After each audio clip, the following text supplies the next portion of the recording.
Parlons de ça, de la fatigue. Après avoir accouché, comment retrouver la vitalité qu'on avait avant? Parlons-en.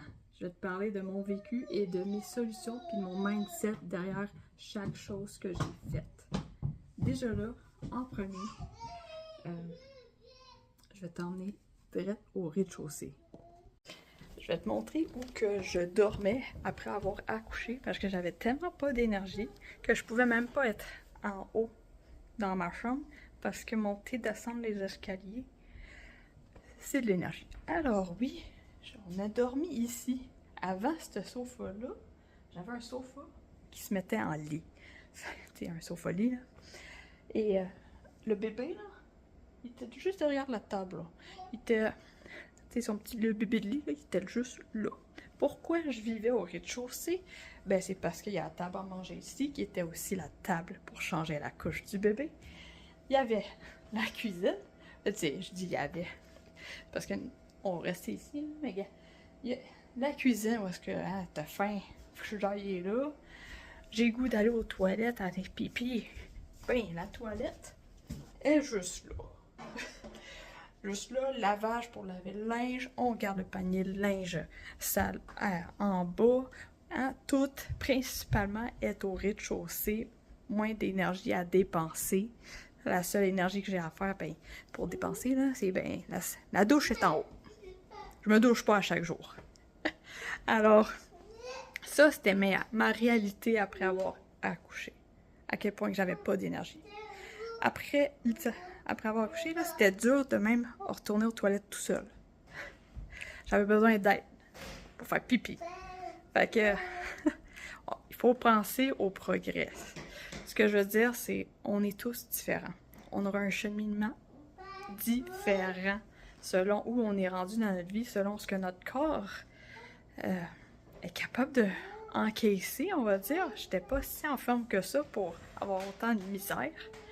Et pour te donner une idée, la première tâche que j'ai faite, c'était plier du linge. Plier du linge. Le linge était à la table là-bas, là. Ben, je mettais le linge là, le bébé, il bougeait pas. Genre, il allait pas déplier mon linge. Fait que c'est linge là. Puis, des fois, quand je montais les escaliers, j'emmenais un ou deux morceaux de linge. J'emmenais pas tout le linge. C'est lourd, un panier de linge propre rempli. Alors, exemple, ça, qui est même pas rempli, c'est ben trop lourd. Je vais pas dépenser de l'énergie à ça. Mon énergie servait tout simplement à pomper mon lait. L'essentiel, c'est que j'aille du lait pour le bébé. C'était ça ma priorité. Fait que déjà là, conseil, c'est quoi ta priorité du moment présent? En être consciente et travailler à partir de ça. Je voulais tout simplement que mon garçon ait du lait pendant au moins la première année de sa vie, là, c'est mon lait. Et c'est ça. J'allais faire mes changements alimentaires la première année, là. C'était, oui, j'essayais d'en faire, mais d'un coup, j'allais trop loin dans mon changement alimentaire. La production de lait baissait. Fait que là, c'est sûr que je retournais. Tu sais, c'était comme ça, les changements alimentaires. Oh, finalement, non. Oh. Tu sais, c'était... Dans mon cas, il aurait fallu, j'ai dit ça dans le passé parce que c'est ce que je vais faire quand je vais avoir un autre bébé. Je sais pas quand ça va arriver. Ça a pris 5 ans pour notre petit bonhomme, puis c'est la dernière année qu'on a changé notre bouffe, puis qu'on s'est entraîné, que ça nous a aidés. Alors, c'est sûr, prochain bébé, la première année, je vais appliquer plus de douceur, je vais manger, je vais me reposer. On va tout de suite mettre ça dès le début.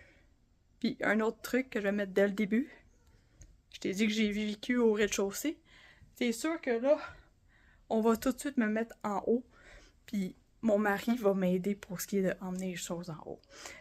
Bref, c'est l'essentiel à la vie, on va dire, comme la nourriture. Alors,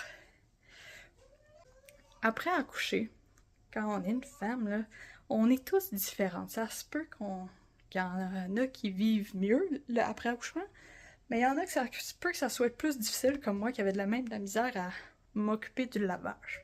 Puis que je vivais au rez-de-chaussée parce que tout était accessible, moins d'énergie possible à dépenser. Et que je suis même pas sortie pour faire des activités pendant 8 mois. J'avais pas l'énergie à ça. Je sortais pour des rendez-vous médicaux, mais pas pour des activités. Je restais à la maison. Alors, je t'invite à être consciente que ton corps, après avoir accouché, ça se peut qu'il ait besoin de temps de guérir. Ça se peut que tu aies besoin de plus de temps pour prendre soin de toi. Puis, aussi, je suis pas en train de dire qu'il n'y a aucun changement. Je vais te donner un truc que j'ai fait dès le début, même quand j'avais pas d'énergie, c'était des étirements. Afin que tout ici là, circule bien, là, des étirements. Ça, c'est le premier self-care que j'ai fait pour moi. C'est m'étirer à chaque jour. À part ça, le reste est venu au fur et à mesure que tu guéris, puis que tu updates ton mode de vie, puis que ça va mieux. Naturellement, tu auras le goût de mettre plus de choses. Vas-y une chose à la fois, parce qu'on peut pas tout mettre d'un coup sec. Le but, c'est pas de se brûler. Yes! Alors, là-dessus, n'oublie pas qu'on est tous différents. C'est normal d'avoir un cheminement alimentaire qui n'est pas pareil aux autres. Vas-y à ton rythme pour avoir une vie remplie d'énergie. Et sur ça, je te souhaite une bonne journée.